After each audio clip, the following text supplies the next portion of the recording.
Welcome back नाज़रीन, आप देख रहे हैं द लॉ शो। मैं हूं जाकिर खान। हमारे पास ब्रेक से पहले एक कॉलर थे, उन्हीं की तरफ चलते हैं। हेलो हेलो, मेरे ख्याल में कॉलर जो है वो जा चुके हैं। अगर आप देख रहे हैं टीवी तो आप दोबारा कॉल कर सकते हैं। अपने नेक्स्ट कॉलर की तरफ चलते हैं। हेलो हेलो, अस्सलाम वालेकुम। वालेकुम सलाम, कौन सा बोल रहे हैं? मैं खालिद बात कर रहा हूँ लीड्स से। जी मुझे ये इंफॉर्मेशन लेनी थी। मुझे अपनी वालदा को पाकिस्तान से इस्लामाबाद से बुलवाना है यहाँ पे विजिट वीजे पे। मुझे उसकी सारी रिक्वायरमेंट का पता करना है कि विजिट वीजे की क्या रिक्वायरमेंट है, मैं यहाँ से उनका ऑनलाइन वीजा अप्लाई कर सकता हूँ या नहीं, और थर्ड चीज उनका टीबी का टेस्ट वहाँ पे होगा या नहीं, उनको टीबी टेस्ट के लिए जाना पड़ेगा या नहीं।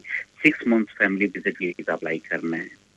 जी बिल्कुल। देखें, जहाँ तक रिक्वायरमेंट का ताल्लुक है तो अब जब जो भी विज़िट वीज़े के लिए अप्लाई करता है तो मेनली दो रिक्वायरमेंट्स होती हैं। एक तो ये कि वो जहाँ से वो आ रहे हैं, यानी कि अगर पाकिस्तान से आपकी वालदा आ रही हैं तो वहाँ पे उनके कितने स्ट्रॉन्ग कनेक्शंस हैं, सोशल एंड इकोनॉमिक कनेक्शंस, के वहाँ पे फैमिली क्या है, किन के पास वो रह रही हैं, इकोनॉमिकली किस तरह वो अपने आप को मेंटेन कर रही हैं, वो सारी चीज़ें जो हैं वो होनी चाहिए, ताकि जो वीज़ा ऑफिसर है उनको ये लगे कि जब ये यहाँ पे आती हैं तो वापस जाएंगी, इतने उनके स्ट्रॉन्ग कनेक्शंस हैं। और दूसरा ये कि उनका रीज़न क्या है, क्यों यहाँ पे वो आ रही हैं और किसके पास आ रही हैं।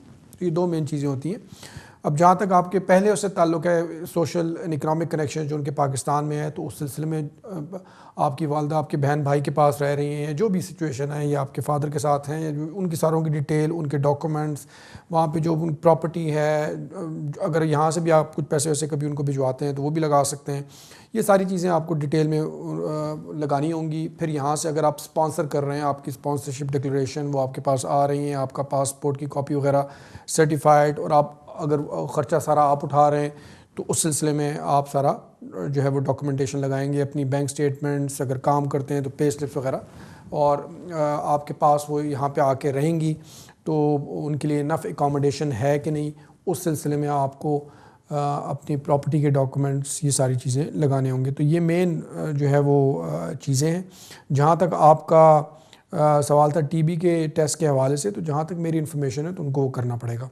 मैं उम्मीद करता हूँ कि आपको आपके सवाल का जवाब मिल गया होगा। बहुत शुक्रिया। नेक्स्ट कॉलर की तरफ चलते हैं। हेलो, अस्सलाम वालेकुम जाकिर साहब, मैं शोएब बात कर रहा हूँ once again। जी वालेकुम अस्सलाम। शोएब साहब, मेरे ख्याल में आप ब्रेक से पहले वाले कॉलर हैं जो कि ब्रेक के बाद गायब हो गए यस थे। यस जी जी जी जी, बोलिए। वो मैं बता रहा था कि 2012 में इस फैमिली ने सालम क्लेम किया था, जो 2 साल बाद रिफ्यूज हो गया। हमने जुडिशियल रिव्यू किया, वो भी रिफ्यूज हो गया था क्योंकि हमें राइट ऑफ अपील नहीं मिला। अब हमने 1 साल पहले फ्रेश एप्लीकेशन की थी ना, उसको कुछ 10 माह हो गए हैं। तो अब होम ऑफिस ने पहले हमसे तस्वीरें मांगी थी, अब उन्होंने बोला कि आप पोस्ट ऑफिस से जाके अपने फिंगरप्रिंट्स वगैरह करवा लें। तो मुझे पूछना था इसका क्या मतलब होता है कि are they about to grant us any form of leave? देखिए, नॉट नेसेसरली, ज़रूरी नहीं है कि अगर कोई लीव दे रहे हो। ऑब्वियसली आपने जो भी एप्लीकेशन की है उस सिलसिले में उन्होंने अगर कोई आपके बायोमेट्रिक्स वगैरह किए हैं तो इसका मतलब ये नहीं होता कि वो आपको कोई लीव दे रहे हैं तभी देंगे। आजकल तकरीबन मोरलेस जितनी भी ज़्यादातर एप्लीकेशंस होती हैं तो उसमें बायोमेट्रिक्स होते हैं। बहुत शुक्रिया। नेक्स्ट कॉलर की तरफ चलते हैं। हेलो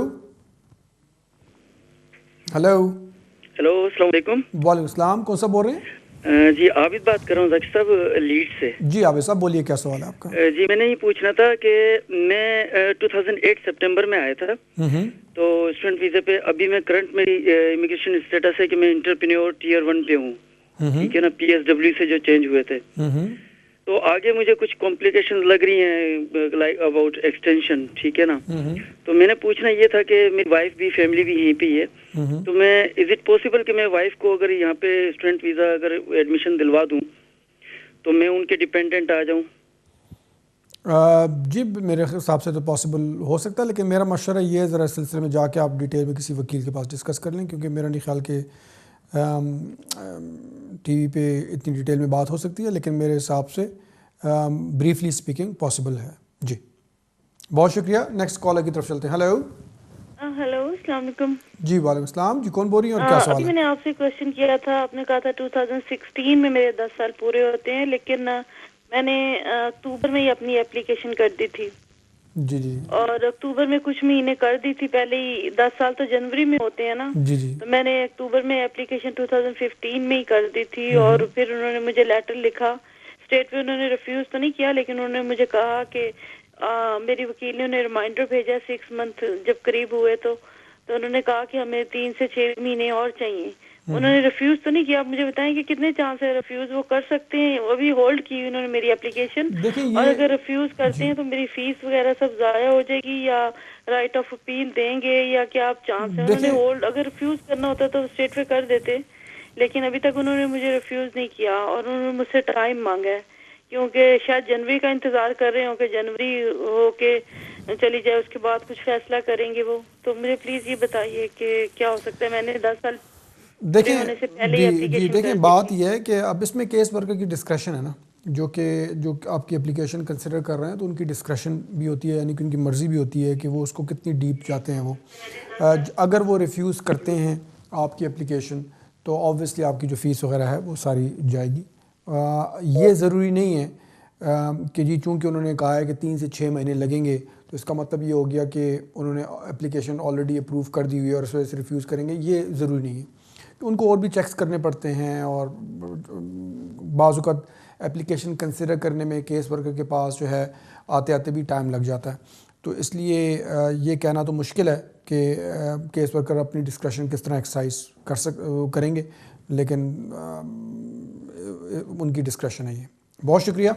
नेक्स्ट कॉलर की तरफ चलते हैं। हेलो। अस्सलाम वालेकुम जी। जी वालेकुम अस्सलाम। कौन सा बोल रहे हैं? जी सर, मैं शहजाद बात कर रहा हूँ लंदन से। जी शहजाद मैंने बोलिए। एक आपसे बात करनी थी, पता करना था सर। ये मैं 10 इयर्स लॉन्ग रेजिडेंसी अप्लाई करना चाह रहा हूँ। अभी मेरा स्टेटस है टीयर 2 का, लेकिन मेरे थोड़ा सा मसला ये है कि मेरा 5-6 महीने का गैप है।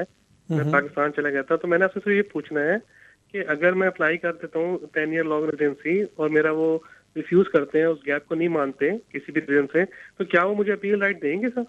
अभी आपने थोड़ी देर पहले तो फ़ोन नहीं किया था वो? नहीं, मैंने नहीं किया था। अच्छा, फिर बड़ा मिलता जुलता सवाल था आपके साथ। अच्छा, टीयर 2 आपकी कोई कंपनी तो कोई एम्प्लॉयर तो उसका लाइसेंस तो रिवोक नहीं हुआ? अभी तो नहीं हुआ सर, कल का पता नहीं। कल का पता नहीं है? नहीं, मैं अभी का पूछ रहा हूँ, कल का तो किसी को नहीं पता। कब तक है आपके पास लीव? सर मेरा तो वीज़ा है जून 2017 तक का। जून 2017 तक। और आपके 10 ईयर्स कब पूरे हुए हैं? सर मेरे 10 ईयर्स पूरे हो गए हैं, लेकिन वो गैप है 6 माह का। 6 माह का गैप है। देखें, अगर आप अभी अप्लाई करते हैं तो चूंकि आपके पास लीव है जून 2017 तक की, और अगर आपकी एप्लीकेशन का फ़ैसला जो है वो अभी कर देते हैं 2-4-6 महीने के अंदर अंदर, और उस वक्त तो फिर आपको अपील का राइट नहीं देंगे, क्योंकि आपके पास ऑलरेडी लीव होगी, आपके पास ऑलरेडी वीज़ा है।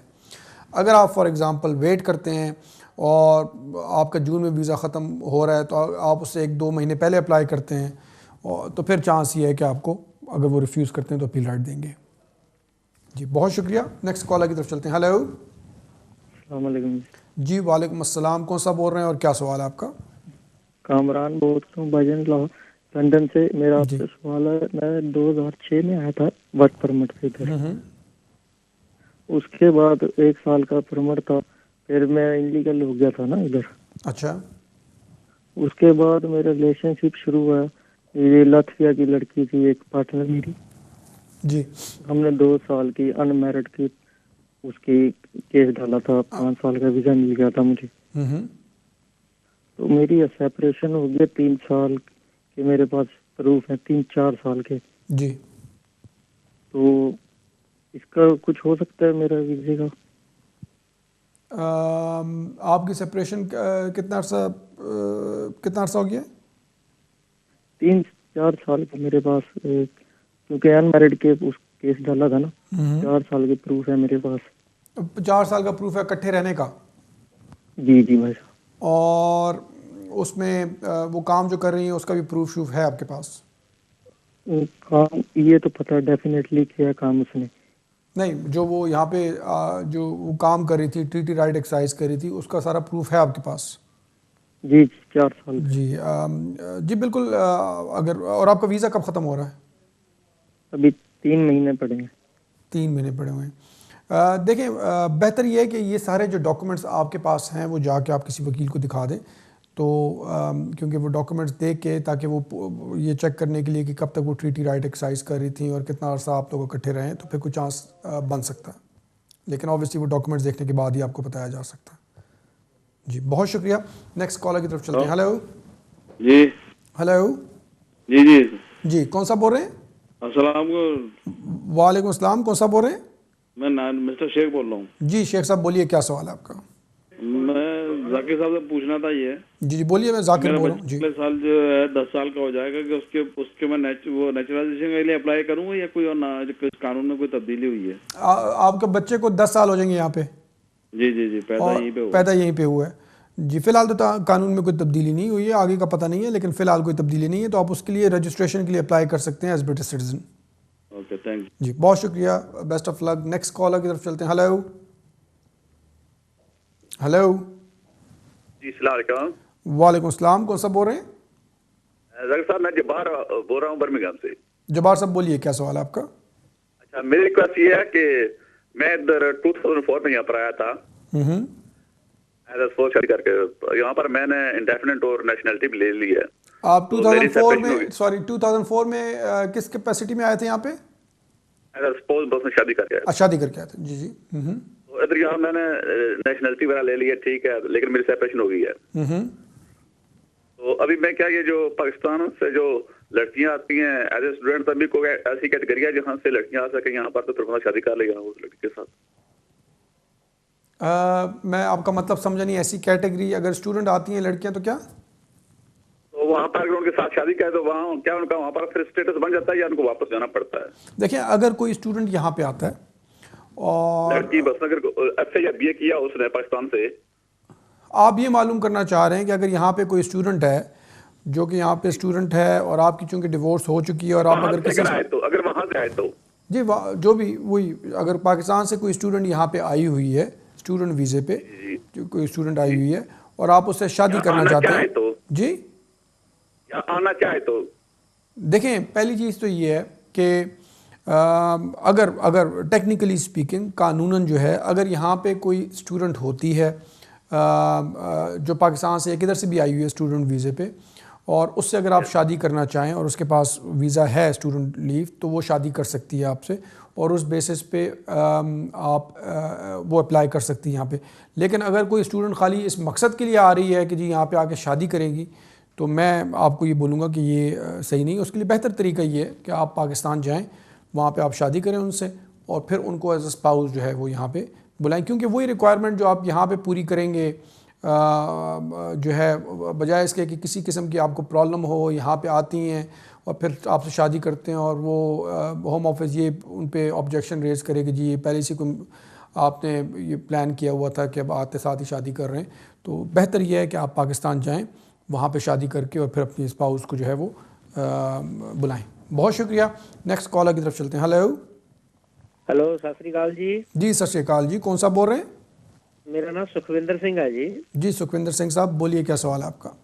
मेरा सवाल है जी, मैंने ਲੈਗੇਸੀ ਵੀਜ਼ਾ 3 ਸਾਲ ਦਾ ਮਿਲਿਆ ਸੀ। अच्छा, डिस्क्रिप्शन लीव जी। हाँ जी, वो मैं भेजे ਨੂੰ 5 ਮਹੀਨੇ हो ਚੱਲੇ ਨੇ जी, उधरों कोई जवाब नहीं मुड़ के आया। ये जो इंडेफिनिट के लिए आपने अप्लाई किया अभी? हाँ जी जी जी, तो 5 महीने हो गए हैं, अभी तक कोई आपको कोई बायोमेट्रिक का आया कि नहीं? नहीं, ਲੈਟਰ ਉਦੋਂ ਮਹੀਨੇ ਦੇ ਬਾਅਦ ਆਇਆ ਸੀ, ਫਿੰਗਰ ਹੋ ਗਏ ਸੀ ਮਹੀਨੇ ਦੇ ਵਿੱਚ ਤੇ ਪੈਸੇ ਕੱਢ ਲਏ ਸੀ ਉਹਨਾਂ ਨੇ, ਉਸ ਤੋਂ ਬਾਅਦ ਕੋਈ ਲੈਟਰ नहीं आया। देखें, नॉर्मली 6 महीने के अंदर अंदर एप्लीकेशन डिसाइड हो जाती है। अभी 5 महीने हुए, 1 महीना रहता है, तो होपफुली 1 महीने के अंदर अंदर कुछ ना कुछ आ जाएगा। और अगर नहीं भी आता तो कोई ऐसी परेशानी वाली बात नहीं है, बाज़ औक़ात ऊपर भी हो जाता है टाइम। लेकिन ये कि अगर 1 आध महीने तक कुछ नहीं आता, 6 महीने का टाइम हो जाता है, तो फिर आप अगर ख़ुद एप्लीकेशन की है या वकील के थ्रू किया, जो भी उनको बोले रिमाइंडर लिखें, और MP के ज़रिए भी आप रिमाइंडर होम ऑफिस को लिख सकते हैं अपने लोकल MP के ज़रिए कि जी 6 महीने से ज़्यादा का टाइम हो गया है, तो इसको जल्दी डिसाइड करें। बहुत शुक्रिया, thank you ji. Next caller की तरफ चलते हैं। हेलो, मेरे ख्याल में कॉलर जो है वो ड्रॉप हो गए हैं। अपने नेक्स्ट कॉलर की तरफ चलते हैं। हेलो हेलो हेलो हेलो जी, कौन सा बोल रहे हैं? शहजाद बात कर रहा हूँ जी। शहजाद साहब बोलिए, क्या सवाल है? वेरी सिंपल क्वेश्चन है जी। बोलें। एक्चुअली मेरे पास इंडेफिनिट है लॉन्ग रेजिडेंसी बेसिस पे, और नंबर 2 ये कि जो मेरी वाइफ है वो मेरी इंडिपेंडेंट है ऑन Tier 1 पे, मेरा टीयर 10 ईयर मैच्योर हो गई थी, तो मैंने 10 ईयर बेस के ऊपर इंडेफिनेट अप्लाई कर दिया था। अब मेरी वाइफ की आपकी आवाज़ एक्सटेंशन है मुझे सही तरह नहीं आ रही। आप